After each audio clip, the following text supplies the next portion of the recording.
Welcome students. आइए अभी हम शुरू करेंगे सैनिक स्कूल का चैप्टर सेकंड। इस पार्ट के अंदर हम जो हमारा असाइनमेंट सेकंड है उसको हम सॉल्व करेंगे। फर्स्ट क्वेश्चन क्या है देखिए, who introduced dual government system of administration in Bengal. Bengal के अंदर जो द्वैध शासन प्रणाली है, ड्यूअल गवर्नमेंट सिस्टम, किसने इंट्रोड्यूस किया था? तो ऑप्शन डी, रॉबर्ट क्लाइव। हमने देखा कि कैसे रॉबर्ट क्लाइव ने बंगाल के अंदर एडमिनिस्ट्रेशन को निज़ामत और दीवानी राइट्स में डिवाइड किया गया और दीवानी राइट्स के अकॉर्डिंग ब्रिटिशर्स को जो स्टेट का रिवेन्यू होता वो मिलता और निज़ामत में जो वहाँ का राजा या नवाब होता वहाँ पर उसको शासन करने का अधिकार था। तो इस तरीके से उसने डिवाइड किया हुआ था बंगाल के एडमिनिस्ट्रेशन को। नेक्स्ट देखिए second question, who initiated the policy of subsidiary alliance. Subsidiary alliance की जो पॉलिसी है, जो नीति है, वो किसने इंट्रोड्यूस स्टार्ट की थी, किसने इनिशिएट की थी? तो इसका जो ऑप्शन है option B, Lord Wellesley. Subsidiary alliance की पॉलिसी क्या थी कि इसके अंदर इस पॉलिसी को जो भी साइन करेगा उसको अपनी इंडिपेंडेंट आर्मी रखने का अधिकार नहीं होगा। बदले में ब्रिटिशर्स उनको अब खुद की आर्मी देंगे और उसका जो रख रखाव है, जो खर्चा है आर्मी का, वो राजा करेगा। ठीक है, जो उसका रहन सहन है, इसके बदले राजा को उस राज्य की प्रोटेक्शन मिलेगी। तो इसको इंट्रोड्यूस करवाया था लॉर्ड वेलेस्ली ने। The Nizam of Hyderabad adopted the subsidiary alliance in the year. Subsidiary alliance की पॉलिसी को अडॉप्ट किया था हैदराबाद के निज़ाम ने। तो किस ईयर में किया था ये हमें बताना है। तो ऑप्शन है इसका सी, 1799 में किया था। और सबसे पहली बार भी निज़ाम ऑफ हैदराबाद ने ही किया था। ठीक है, हमारा नेक्स्ट क्वेश्चन ये है कि which state became the first victim of subsidy alliance policy. कि सबसे पहला विक्टिम, विक्टिम का मतलब होता है पीड़ित, तो अडॉप्ट भी किया था और इसको नुकसान भी हुआ, तो इसलिए विक्टिम बोला गया है। तो इसलिए इसका ऑप्शन हो जाएगा फोर्थ का ए।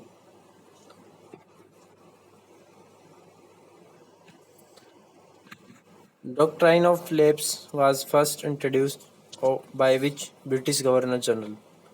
लैप्स की नीति को सबसे पहले किस गवर्नर जनरल ने इंट्रोड्यूस करवाया था? तो इसका जो आंसर है वो क्या होगा? A option, lord Dalhousie.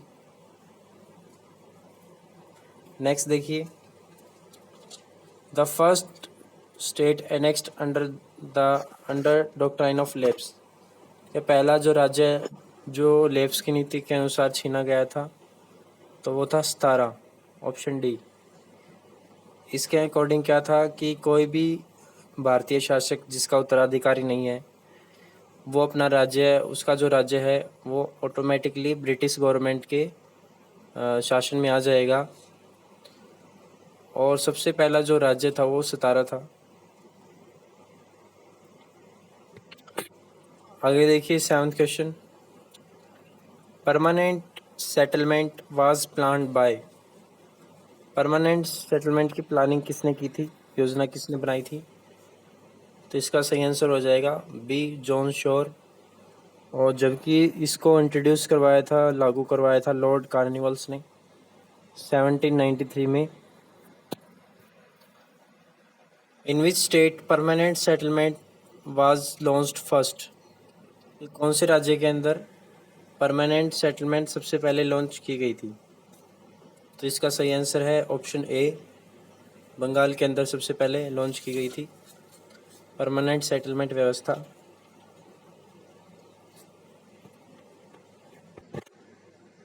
आगे देखिए ninth question, permanent settlement was first introduced bye. सबसे पहले परमानेंट सेटलमेंट किसने इंट्रोड्यूस की थी? तो बताया था ऊपर Lord carnivals. What is the share of British in permanent settlement? Permanent settlement के अंदर ब्रिटिशर्स का कितना शेयर, कितना हिस्सा रहता रिवेन्यू का? तो वो रहता 10/11 part, option B. Next 11 question देखिए, who recommended the ryotwari settlement? रैयत वारी सेटलमेंट को किसने रिकमेंड मतलब किसने सिफारिश की थी इसकी सबसे पहले भारत में लेके आने के लिए? तो इसका जो सही आंसर है वो है लॉर्ड मुनरो, ठीक है, ऑप्शन ए। और जो रैयत वारी सेटलमेंट है इसको लागू करवाया था चार्ल्स रीड।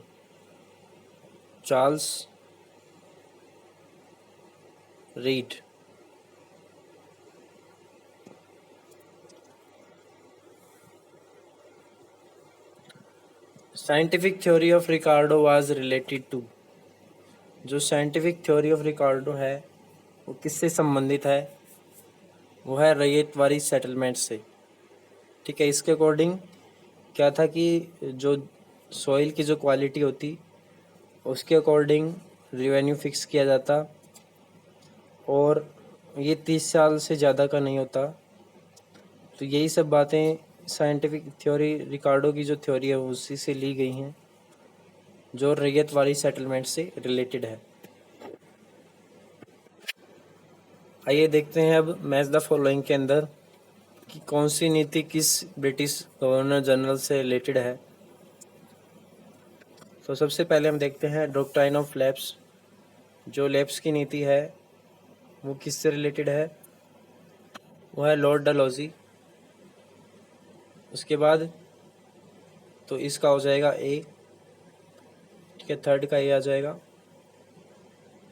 उसके बाद जो सब्सिडी अलायंस है वो किससे रिलेटेड है? वो है लॉर्ड वेलेस्ली से, तो इसका हो जाएगा बी। फिर परमानेंट सेटलमेंट किससे रिलेटेड है? लॉर्ड कार्निवल से, ठीक है, तो इसका हो जाएगा सी ऑप्शन। और डी लॉर्ड मुनरो, रैयत वारी सेटलमेंट लॉर्ड मुनरो से रिलेटेड है, तो हम इसका लगा देंगे। तो ये हमारे हो गई मैच।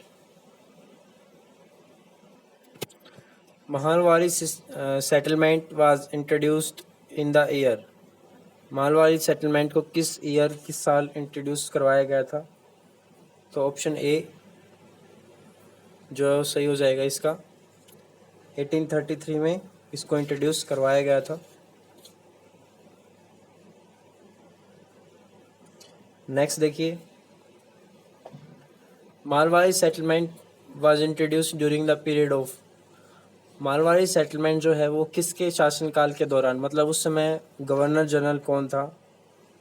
तो इधर आ जाएगा आपका A William Bentinck, option A. Under which system land was divided into महाल्स?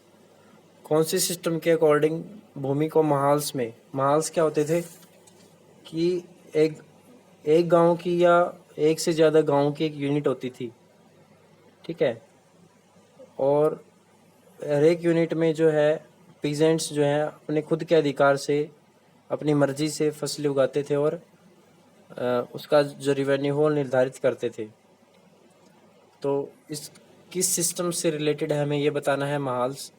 तो जैसे नाम से ही पता चल रहा है महालवारी सिस्टम के महालवारी सेटलमेंट से रिलेटेड है ये, तो option A.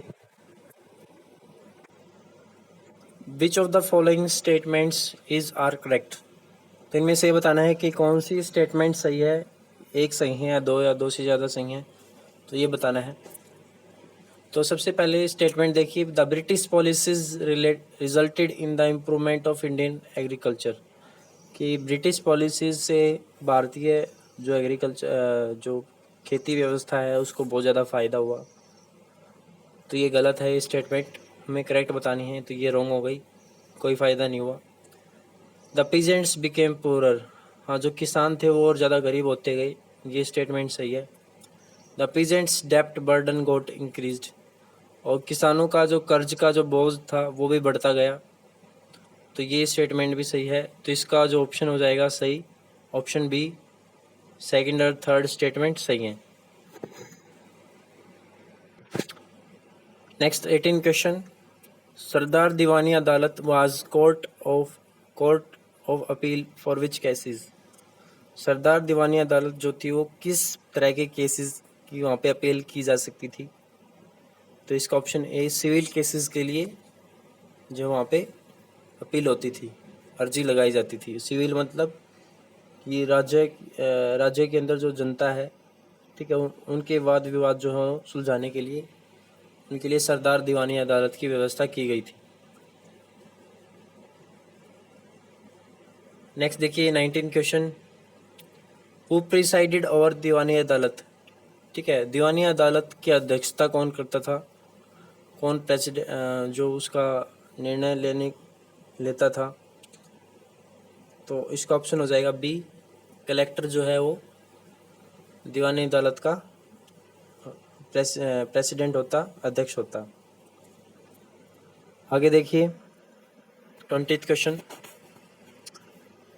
Criminal cases were heard in. Criminal cases को किस तरह की अदालतों में सुना जाता था या सॉल्व किया जाता था। तो फौजदारी अदालत के अंदर क्रिमिनल केसेस को उनकी सुनवाई की जाती थी। तो इसी के साथ हमारा असाइनमेंट कंप्लीट होता है। Thank you.